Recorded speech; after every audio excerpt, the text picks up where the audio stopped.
All Communications provides equal opportunities for all legally qualified political candidates in accordance with FCC regulations. If you are a candidate for public office and would like to request equal time regarding content that has aired, please contact our station directly. We will be happy to work with you to schedule appropriate airtime. For more information, please reach out to the station office. 860-456-1111.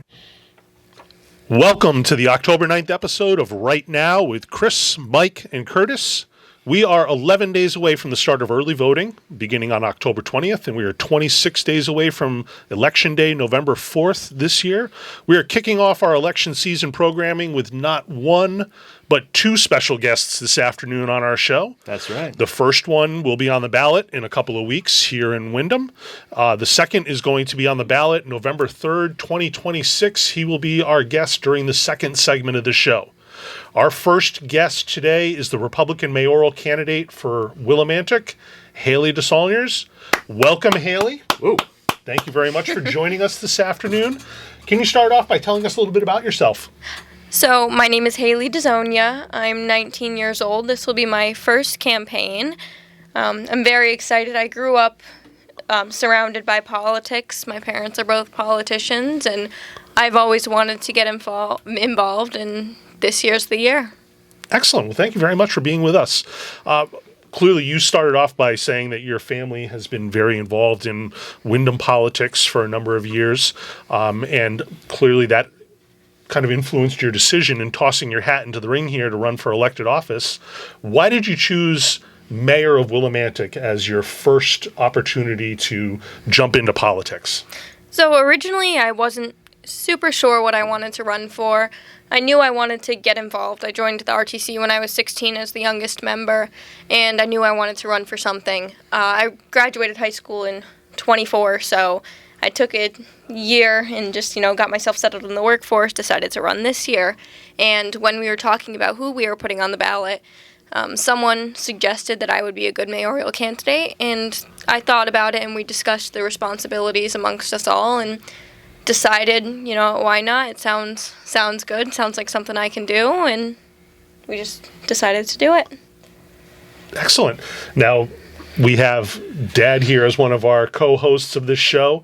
Would you like to make a comment about your kind of expectations for Hailey as a mayoral candidate for the town of Willimantic? Well, yeah, I tell you, we went into that caucus, and my thoughts were not on Hailey. I knew that I wasn't going to take a run at it this year. I felt I was better off with the town council, and as we were talking about what we wanted to do and who was taking what roles, we all had opinions. Every one of us politicians in the room that have been, involved in politics for quite some time in the town. And we were all talking about what we could do, what we wanted to do. And Hailey raised her hand and said, well, my question is, we've been doing what you all thought we should do for the last 20, 30 years in this town, right? Isn't it time that somebody reaches out and asks the people, what do you want? And we all kind of sat back and we thought about it. And, we said, she might have something there, We didn't think it would catch on like it did. And then she was nominated, unanimously voted on. And going into it, I was really a little nervous because she is young. And I thought she had less experience than I found out. Dealing with her and watching her deal with the public, the amount of questions that are coming in. I mean, Hailey took to social media really fast, and which is something that I had never done in the past. And the questions that keep coming in electronically, and she's answering, and the positive feedback. Mm-hmm. So I'm really excited, as is our whole committee, and we have high hopes for what she's doing. Excellent. I'm glad you brought that up because I did see on Facebook the survey that you had put out a couple of weeks ago asking people for their opinion as to what the most pressing issues are in Willimantic. And I think that was a great opportunity for you to kind of get your messaging out there and respond to the people. Being a leader that listens in the community is one of the things that I feel is very important for a politician. So clearly you've engaged in that, and you've done a great job in responding to people and their concerns for Willimantic. Because you represent a younger demographic of voters, do you think that this is something that's an advantage to you, being able to use social media to kind of increase that citizen engagement with the mayor's office? And do you think that social media is going to be a very important part of your mayoralship? Yes, I think that it's been a really great thing. The survey that you mentioned, that was a huge hit. We've gotten a lot of responses on that, and I've been able to connect with a lot more people than I think I would have otherwise. And we've gotten a lot of comments on Facebook posts, a lot of emails, and using social media to get even my contact information out there has been a huge help. A lot of younger people around my age have, they've reached out.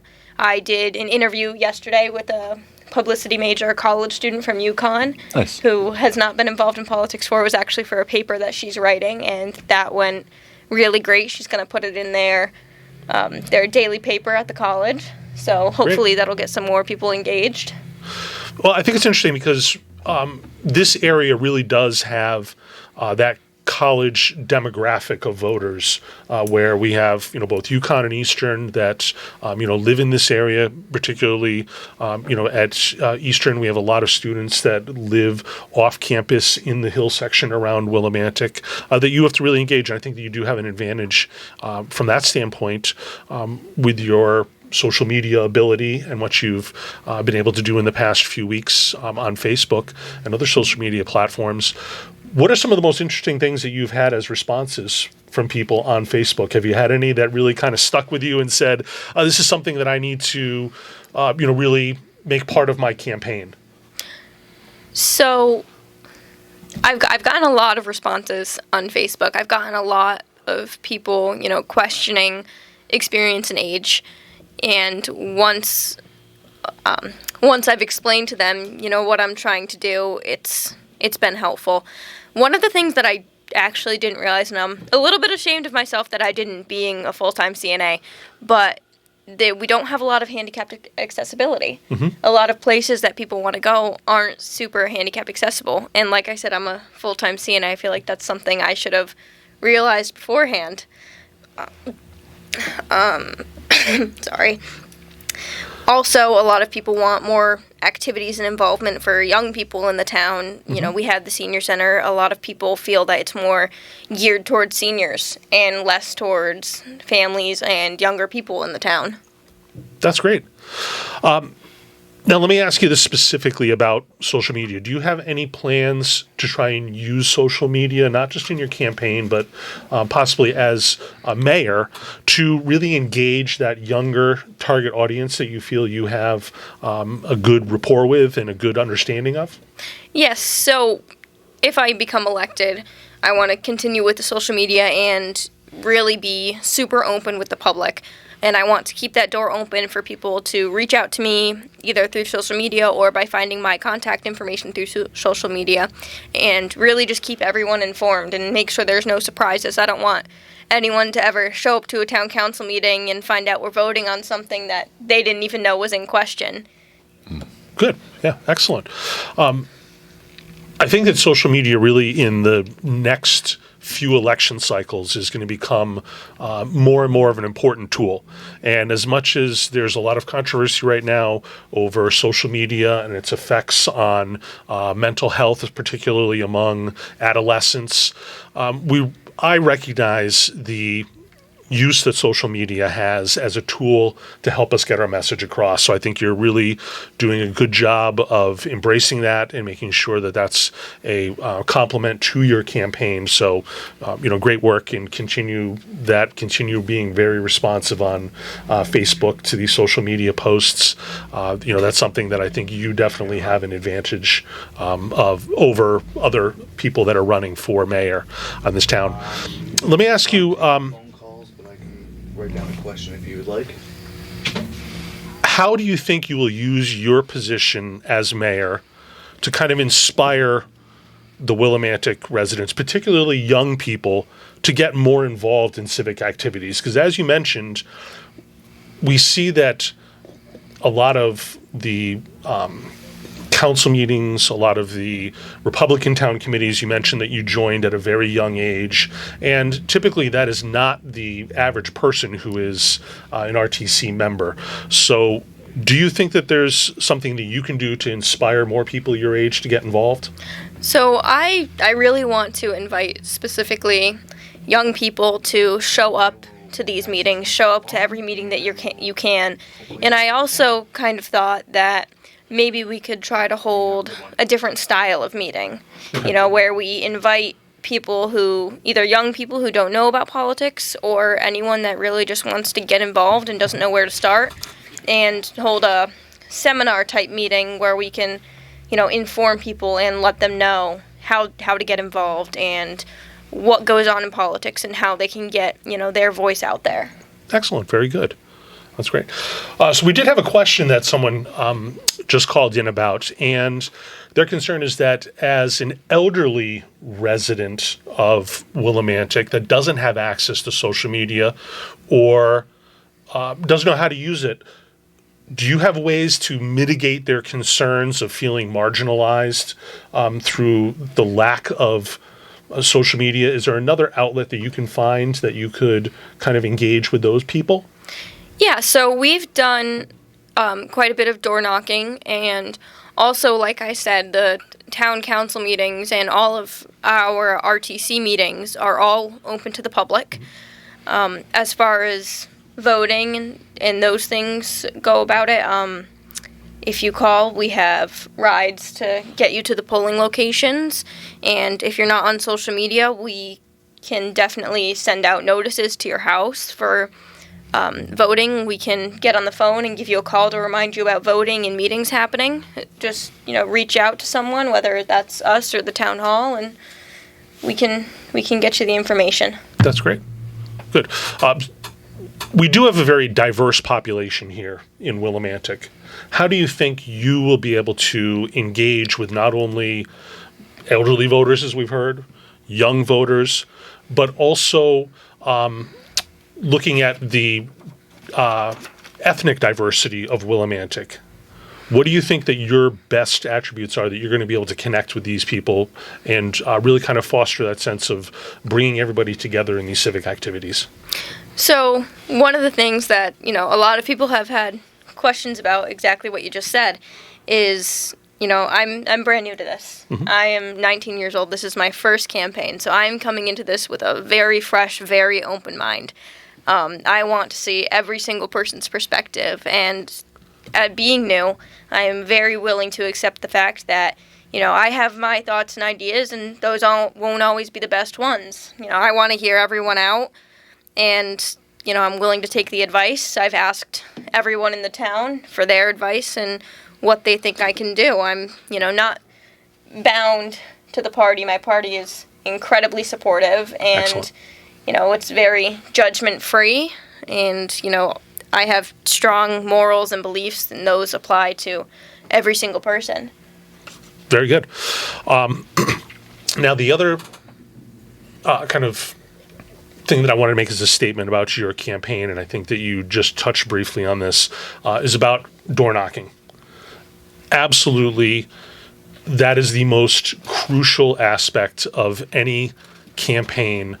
I feel, from my personal experience and what I've seen, there is just something different about standing at someone's front door and having a conversation with them about politics. When you have events that you meet a whole bunch of people at, there's less of an impact than you physically walking up to someone's front door and saying, hey, I'm here to listen. I want to represent you, and I want to know what your concerns are. Do you feel that your kind of campaign is going to also use a lot of door knocking, or do you plan on spending time out in the community and greeting people like that? Yes, and I 100% agree with what you said. I feel that we get a lot more information and a lot more opinions when we go door to door, because it's more private in a way. Mm-hmm. People are more willing to share their thoughts. They're more willing to sit and talk, especially when they're at their home. Mm-hmm. Have you had a good response so far with door knocking? Yes, I haven't had any negative responses to the doors I've gone up to. That's good. I obviously last year knocked on thousands of doors across this district. Again, good experience. I will share one story with you that was probably the most uncomfortable situation that happened. And I happened to walk up to a house, knock on the door. Nobody responded at the door. And as I was walking back to the car, a dog came around from the back of the house. It was a young dog. It was a golden retriever type dog, extremely friendly. It was definitely a puppy. It comes right up, and this lady walks around from the back of the house following the dog. It's not on a leash. And as I'm trying to keep the dog from jumping up on me and looking up and talking to this lady, the dog bops me right in the mouth with its head. So now I'm bleeding all over this person's yard from my lip. And the funny part of the story was that the lady was like, I don't even live in Connecticut. I'm here dog sitting my kid's dog. So all that effort, all that, trauma, and didn't even get a vote out of it. But I'm going to encourage you to make sure that you continue doing exactly that and going out there, knocking on doors, talking to people, having those conversations, and really bringing together our community under these kind of founding principles that we can all agree upon. This is the whole point, is connecting to voters and saying, look, we can be different in our morals and beliefs, but there are certain things, especially when it comes to local politics, that we can all agree upon. So you're doing a great job on that. We are getting close to the end of our first segment, so we have just a couple of questions that we're going to finish up with here on this. How do you think that you'll be able to build relationships and work effectively with other elected officials, even if they have a differing political perspective? So, like I said before, I have a fresh, open mind. I'm brand new to running a campaign for myself, and I've been at a lot of meetings throughout my life, and especially recently. And I think that being new and not having actually worked with these people before, I'll be able to listen to everyone, because I don't have prior relationships with any of these people, working relationships. So I think that I'm really excited to work with everyone. I think that it'll be great, and being fresh and having a new perspective will really help me in that, and I think that we'll be able to work together pretty well. Great. Kind of a follow-up to that, I'm going to put you into a situation here. Okay? Mm-hmm. A controversial decision has been made by the town council, and a significant portion of our community doesn't agree with it, and they're kind of upset about that decision, and they're looking to you for a response as the mayor of Willimantic. How do you think you're going to handle that situation?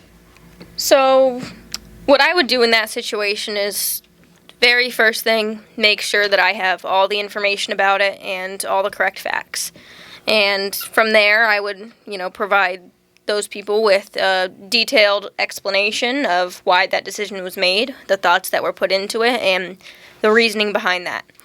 And, if they were still upset with it, if that, didn't make sense or they still didn't like that, then I would bring that concern right back to the town council and see if we could come up with a decision that works for everyone or might be better off for the town. Great. Now to get on to a couple of questions here, just a little bit about yourself. Can you give us just a little bit of insight as to who you are as a person, what are some of the things that you feel have kind of molded you into the adult who now has decided that they're going to jump in and run for a political office like mayor of Willimantic? So, all right, currently I'm a full-time CNA. Right out of high school, I worked at Electric Boat. Wasn't really my thing. It was really far away from home. So I took a CNA class, worked at Bridebrook for a little while in Niantic, and then switched over to St. Joseph's right here in Wyndham, and I really love that. I love helping people. I love working with people. I love talking to people and listening to stories. That's probably my favorite thing to do, is listen to people's stories. But growing up, I raced. I started racing cars when I was 5 and did that up until last year when I took a little break to get settled into the workforce. But even then, I always, was surrounded with adults and had, adult conversation. And I was always told I was pretty mature for my age. And I much preferred to hang out with the adults and have those conversations and talk about real things, and really loved talking to people. And I think that definitely contributed to this. I love talking. I'm a big talker. You can't shut me up once I start going. But I think that's probably what, contributed the most, is that Great. I love having conversation, love meeting new people. Really good. Finally, do you have any contact information that if people want to reach out to you and have specific questions about your campaign or where you stand on issues, is there a way that people can contact you? Yes, of course. So I have my Facebook page, which is my first and last name, HaileyDesaulniers. My phone number that you can contact is 860-617-3345. I also have a political email, which is HAILEY4mayor@gmail.com. Excellent, great. We ask anybody who's listening that has specific questions for Hailey to please reach out to her, and she's going to be happy to respond. Curtis, do you have any questions for Hailey? I just wanted to give my strongest endorsement as a longtime resident of this community, involved in town politics since I became an adult. I used to be the young person on the scene, and I'm so happy to see Hailey's energy, Hailey's commitment, her life experience, being really immersed in this stuff from a young age. She's a real natural, and being almost taking charge. Yeah, I think that's fair to say, Hailey. Hailey's really taken charge of the direction of how we campaign as Republican candidates for our positions. Your focus towards finding the residents' priorities, asking questions instead of me standing up and giving my opinions. I mean, it's really transformed my focus and made me a better candidate. The amount of energy that Hailey has had,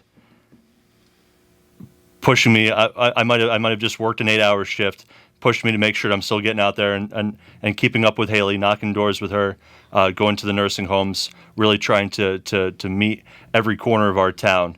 I'm just so grateful, and Hailey Desaulniers has my strongest support for mayor. I'm so grateful for her being on our ticket. Thank you, Hailey. Thank you. Mike, would you like to comment? Yeah, I just, I feel the same. We get up and do this political thing. It happens, and it was just like it's always been just, this is a thing we do type of, and now all of a sudden there's so many new parameters being put in on us. I'm used to, on my day off on Saturday, going to sleep in a little bit, and we can't do that now because, Hailey's calling us or texting us, hey, let's get out there, let's go meet some people, let's do things. And it's really energized a group of, us that were kind of, I guess, almost in neutral politically in this town, and we never realized it. But I think with the new excitement Hailey's brought to the party and the new people, we have younger people now coming on. Josh Holman, he's a younger guy coming on for council. Ricky Martinez is a newcomer. Steve Edelman, he's been around the block, but he's decided to re-engage. And Curtis is tremendous on his research and his attention to detail. And it's beyond exciting what we've got to offer for the town council this year. And I attribute a lot of that to Hailey's drive and just re-energizing the way we do things. I just have one question for Hailey. Where are we campaigning next? Everywhere. Oh, We're no. hitting the whole town. Let's do it. Well, thank you very much for being with us, Hailey. We are coming up onto our first segment break. We are going to be coming back with our second guest of the afternoon in just a few minutes. This is Right Now with Chris, Curtis, and Mike on 1400 AM and 95.3 FM WILI. Welcome back to Right Now with Chris, Curtis, and Mike. We have our special guest still in studio, Hailey. We are now going to get into our second segment of the show, and our second guest for this episode is going to be our state senator from the 36th District, representing Greenwich, New Canaan, and Stamford, Senator Ryan Fazio.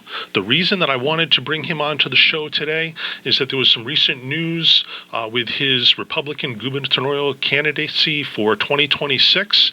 He just completed fundraising for the Citizens Election Program grant in a record amount of time, faster than any other Republican candidate for governor has been able to do in history. We want to welcome to the show Senator Ryan Fazio. All right. Well, Hi, Ryan. How you doing? I'm great. Thanks for having me. Of course, we really appreciate you coming on the air and providing us with some information to the listeners in Eastern Connecticut. Clearly, you've had some big news this week. Do you want to let us in on some of the details of your Citizens Election Program? Yes, absolutely. So I launched my candidacy for governor about 50 or so days ago, and I'm running because I think people all around Connecticut are hungry for a change. They understand that we can do better in this state than the third highest taxes and the third highest electric rates in the entire country, and that we need a change in leadership in order to make our state affordable, prosperous, and create opportunity and safety and hope for everybody. I understand it's a lot of work and an uphill battle to try to flip this state and change its leadership, but the reception we've gotten from all across Connecticut in just those 49 first days of our campaign has been actually record-breaking. We set a fundraising record for any Republican statewide candidacy and for any statewide candidacy for a non-incumbent candidate by raising $157,000 in small dollar donations in just the first 49 days, so not even an entire 90-day quarter. But we got a lot more work to do, and that's why I'm going all around the state, meeting people, listening to people, and trying to express our message of change for Connecticut. Well, that's great. Congratulations, Ryan. You did a fantastic job. That's a huge feat to raise that amount of money in small donations in that amount of time, and it really shows the strength of your campaign so far, so really well done on that. Thank you. We're going to get into a couple of questions here with you. One thing that I noticed after following the 2024 election cycle, the Secretary of State reported that in 153 out of 169 towns in Connecticut, the percentage of the vote that went Republican increased compared to 2020 voting. How do you plan to capitalize on this momentum in your governor's race? Well, the same way that I've capitalized in my state Senate races. I represent a district where Harris actually won by 17%, and in the last election, I won it by 2,000 votes, more than I'd ever won it before. And in spite of the fact that they spent $700,000 in advertising trying to unseat me, which was itself a record amount, we were able to win and bring people together by focusing on the issues that affect people the most. The sky-high electric rates, the sky-high property and income taxes, the rising disorder and the undermining of law enforcement.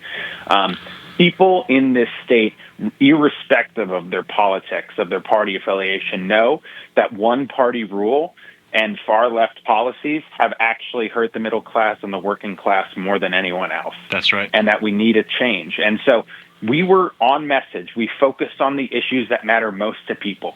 I actually focus simply on the issues and on change rather than bashing my opponent, which is probably one of the biggest mistakes that I've seen my opponents make against me, that they spend all the time in the world tearing their opponent down rather than building a positive vision for our state. I think with positive change and a focus on the issues that matter to people most, that we can win in November next year and bring the change to Connecticut that I think regular people all across our state want. Yeah, I couldn't agree with you more. This past 2025 legislative session, where we had the supermajority in both the chambers of the Connecticut House and Senate, we saw appropriated state expenditures inflate, and without regard for those fiscal guardrails that have been in place for years now, since 2017.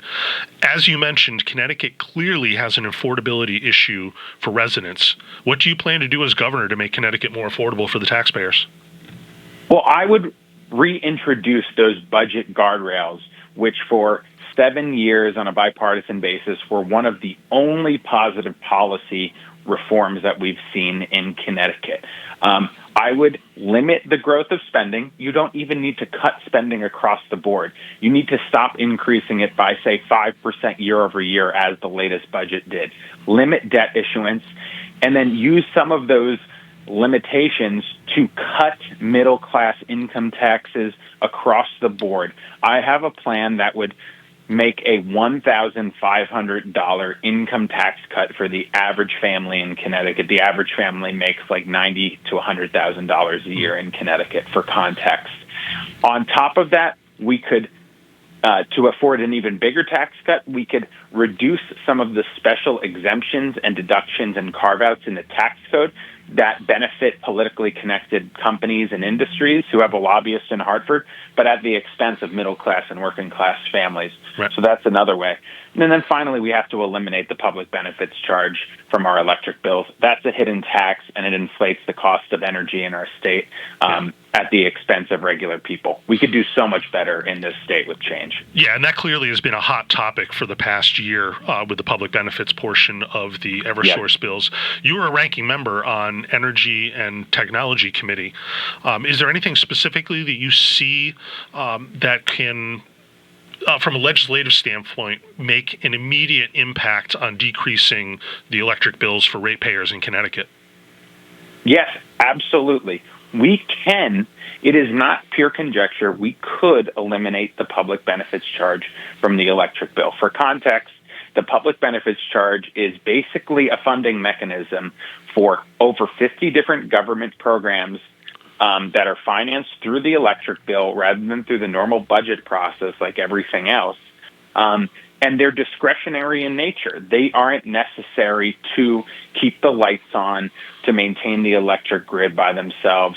They are discretionary programs that were passed by the state legislature, voted by elected officials into law, signed by the governor over many years. 2 years ago, I actually managed to pass a law that forces those charges, the cost of those programs, to be itemized and published monthly on our electric bill, so we know exactly how much we're paying and the fact that we're paying at all for this basically tax that used to be a hidden tax and that I helped unearth.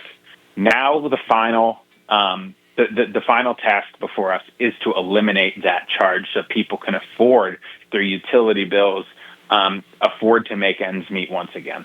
That's great.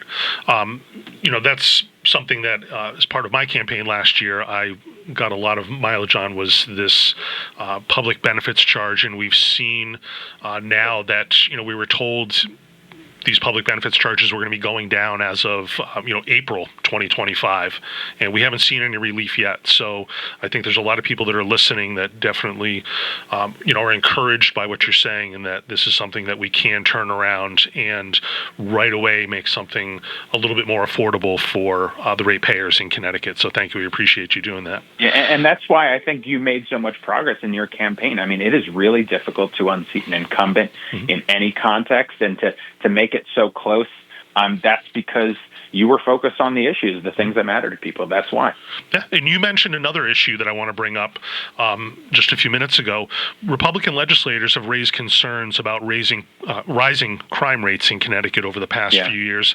And what I really see is that it's a lack of the prosecution of crime rather than any real dramatic decrease in actual crime rates.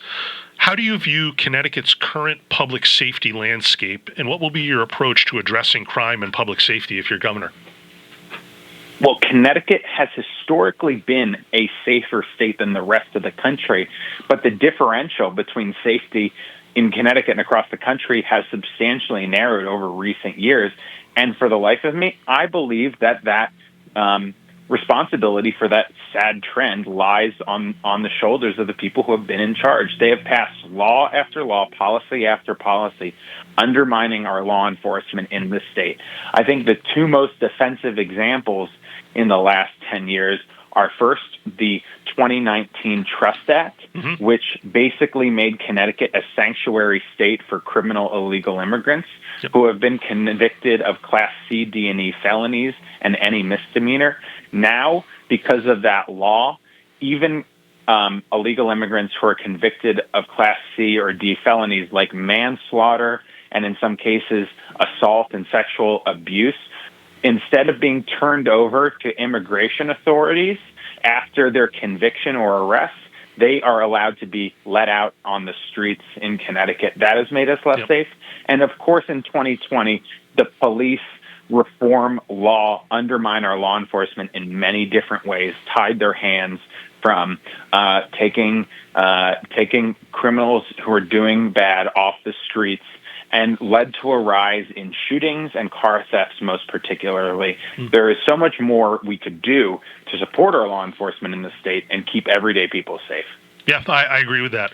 And I think that also another aspect of this is the juvenile criminal justice system, which has really not done a good job, I feel, in the past few years in curbing the kind of increase in the level of crime that is being committed by juveniles in the state of Connecticut.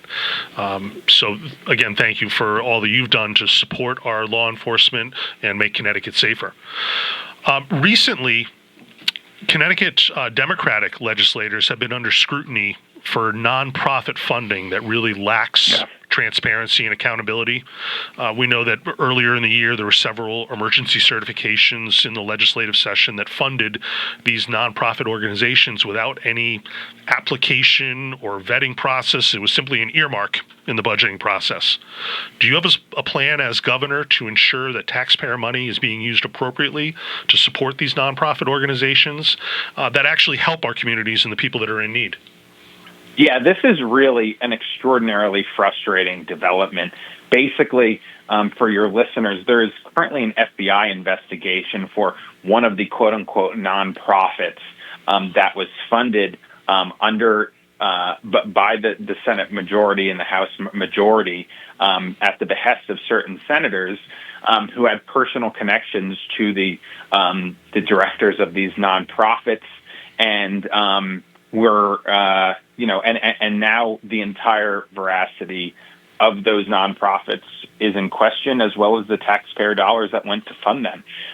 This is not the only example of concern.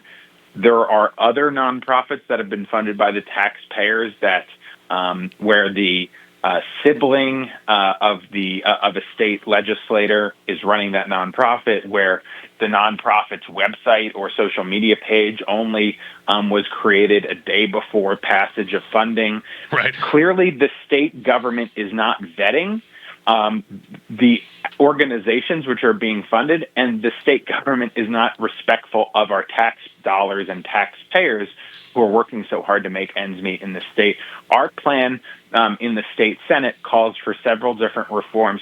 First and foremost, I've proposed legislation that would require any bill over 100 pages to be published at least 48 hours before it's voted upon. Yep. That's not the case currently. And in many of these pieces of legislation where all this slush money basically is pushed on questionable private entities, there is not ample time for us as legislators to review and examine what organizations are getting taxpayer dollars. There needs to be transparency, and there needs to be vetting and a process that taxpayers can trust in this state. Currently, there's not, and that's what's feeding the corruption. Mm-hmm. Yep. And you've been saying this for months now in the legislature, that there's just this culture of corruption that's kind of promoting this type of behavior in Hartford. Do you have time for one more question with us? Absolutely. Okay. This one has to do with education. Connecticut public schools have had significant achievement gaps and disparities in educational outcomes across the state, despite school funding that consistently ranks among the highest in the nation. I read a recent study of over 12,000 school districts. It was done by a nonprofit government transparency organization called Open the Books. It's based in Illinois.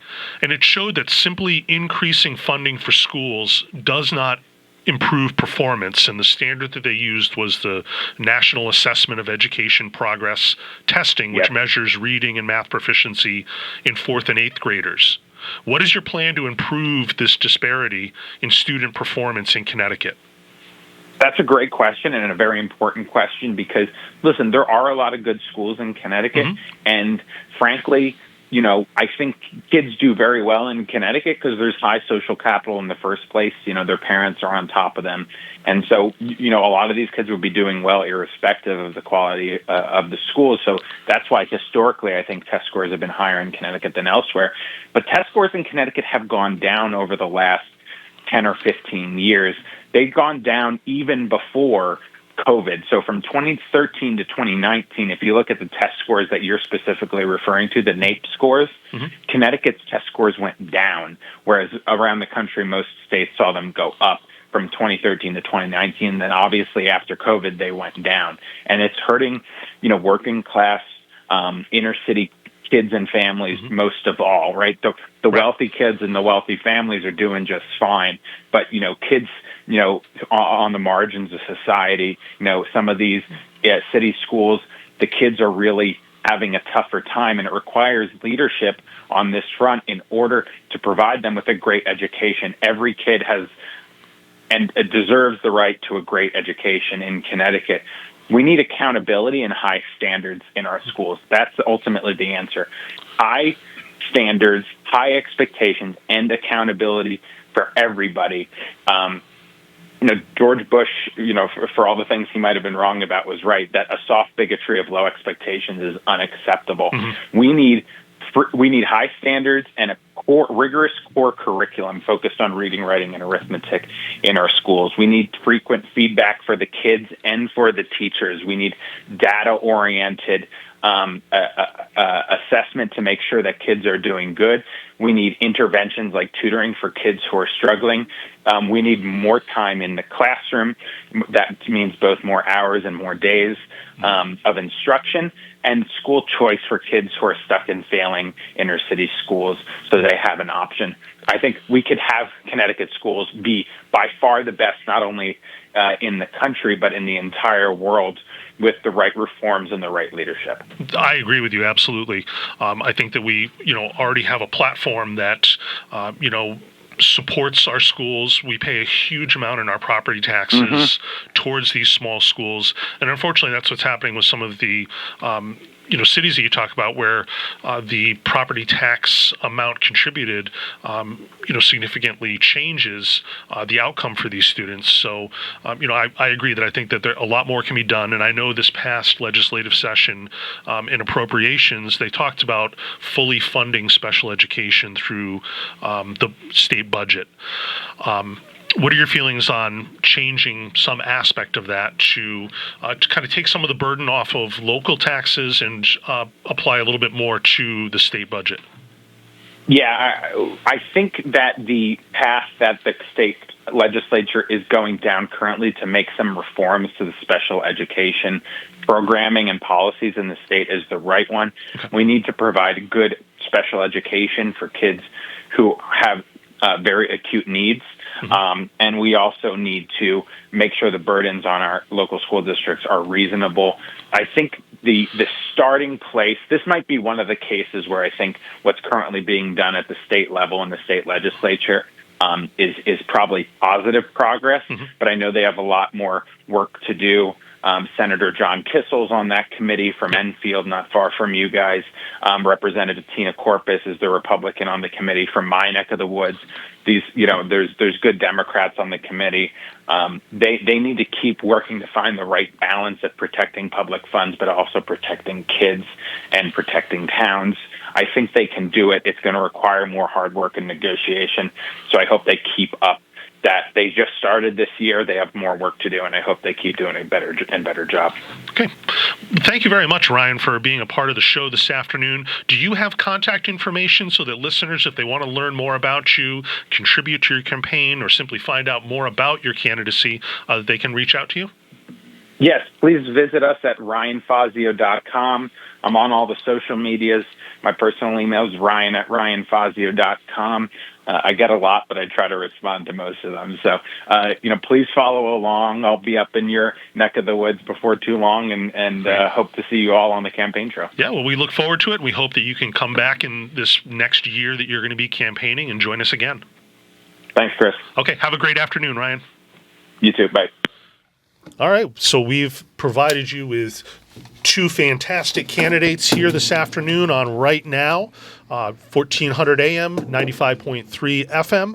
This is Chris Reddy with Curtis and Mike. We have Hailey in our studio still, and we're going to finish out the last couple of minutes of this afternoon talking about some of the upcoming shows that we're going to have. I'm looking forward to having more candidates over the next few episodes that can give us perspectives from some of the other towns besides Windham that we've been focusing on these past couple weeks. We will also have some more candidates for state level elections that will be happening in 2026. So I plan on having another candidate for governor get on the show with us and answer a few questions. I also have a lieutenant governor candidate who will be coming on in the next couple of weeks to talk with us. So we're really going to kind of get into this election season by getting as many people on that can provide messaging and clarity and campaign for us. Anything that you'd like to contribute as we're wrapping up our show here? We'll start with Curtis. Well, we're looking into some real busy work on the town council here in town. I'm really hoping that residents keep engaged because we have a lot going on. As we talked about at our show last week, we've just passed our budget 1 week and 2 days ago. The town general government and Board of Ed budgets have passed, and in that 1 week and 2 days, the town has already incurred the potential for $110,000+ in new additional unanticipated spending. So we are really trying to hold our elected officials and our public servants' feet to the fire about how we're gonna pay for this. Some of it is unfunded state mandates. We've got Mike can talk to the new polling place here in town for early voting. Right. I mean, it was a big push. And the entire town council last time, actually, it was only Democrats that were in attendance at that meeting because of two serious illnesses with our two Republicans. But the Democrats voted down a second location last year. But the sitting senator, May Flexer, went to Hartford and pushed for this second location. But what she didn't push for was funding. Right. So what were the projections, Mike, on how much this new polling place at the university is going to cost us, the state mandated polling place? You know, I'm looking at numbers for this early voting locations, and I don't know if it's broken down or how it was, but I'm hearing tolls upwards of $100,000 in payroll. And what was the state going to contribute towards our early voting costs, our new early voting costs? The state was contributing, I believe, $11,000. And the big thing when I looked over at the amounts of money, a town like Union with 600 voters received almost $6,000. Mm-hmm. We have multiple locations. I mean, it's I don't understand it, but yeah, it's really bad. And our representative, the state, May Flexer pushed for this unfunded mandate, never ever tried to get us the money. So Wyndham voters, please stay engaged because town council is going to be busy between now and election day. Do you have any upcoming meetings that if people want more information, they can attend? That's right. We have a special meeting on Tuesday at 6 p.m. at the town hall, followed by another work session at 6:30. We're going to be rocking and rolling from now until November 4th. So please stay involved. Excellent. We are wrapping up our show here. It is just at the top of the hour. We're going to sign off until next week. This is Chris Reddy, Mike, Curtis, and Hailey on 1400 AM, 95.3 FM, WILI.